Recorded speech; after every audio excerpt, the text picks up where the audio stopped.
रुके, एक छोटी सी बात मैं आपको सुनाऊं। एक ग्रंथ है संस्कृत में किरातार्जुनीयम, उसमें एक राजा है। वो राजा बड़ा प्रजावत्सल है, उसको प्रजा की बड़ी चिंता है। वो बार बार मंत्रियों से पूछता है कोई लगान लेने में ज्यादा बदमाशी तो नहीं कर रहा है, सीमाएं तो सुरक्षित हैं, अत्याचार तो नहीं हो रहे हैं, बहन बेटियां सुरक्षित हैं, संस्कृति सुरक्षित है। सब कहते हैं राजन सब ठीक है। एक दिन उस राजन के दरवाजे पर एक साधु ने हंगामा कर दिया। राजा स्वयं निकल के आया, पूछा क्या बात है। साधु बोला कि तेरा राज्य बहुत खराब है, मैं साधु हूं, रात हो गई है, कोई रुकने के लिए नहीं कह रहा, कोई गृहस्थी अपने द्वार पर जगह नहीं दे रहा, कोई भोजन नहीं दे रहा। राजा ने कहा महाराज आप क्या चिंता करते हैं, आप मेरे आइए। साधु थोड़ा जबान का खराब था, और साधु जबानों के खराब होते हैं, इसीलिए साधु होते हैं, उन्हें किससे क्या लेना होता है। साधु ने कहा हाँ आज रात रुका लेगा, कहीं कोने में डाल देगा, खुद तो सोएगा जाके अपने बेडरूम में।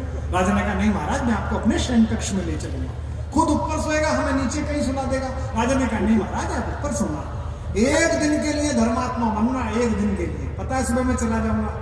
नहीं महाराज आप जब तक चाहे तब तक रुकें, क्योंकि राजा सचमुच अच्छा था।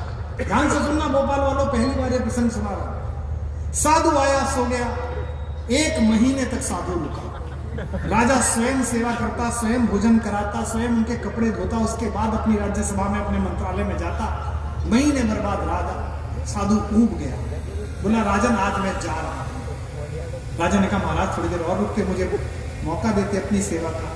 मैं कहा नहीं तू बहुत अच्छा आदमी है, मैंने तेरे बारे में गलत सोचा। अच्छा मैं तुझे कुछ देना चाहता हूँ, जबान निकाल।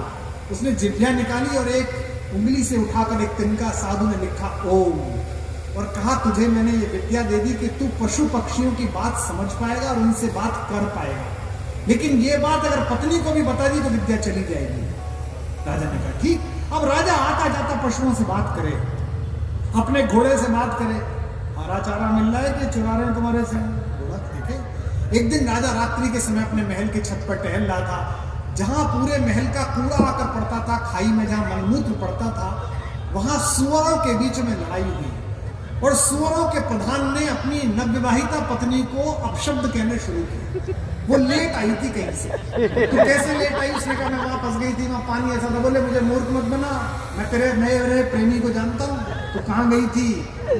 और फिर लड़ता लड़ता वो सुअर बोला मुझे तर्क मत दे, मैं इस राजा की तरह मूर्ख थोड़ी हूँ।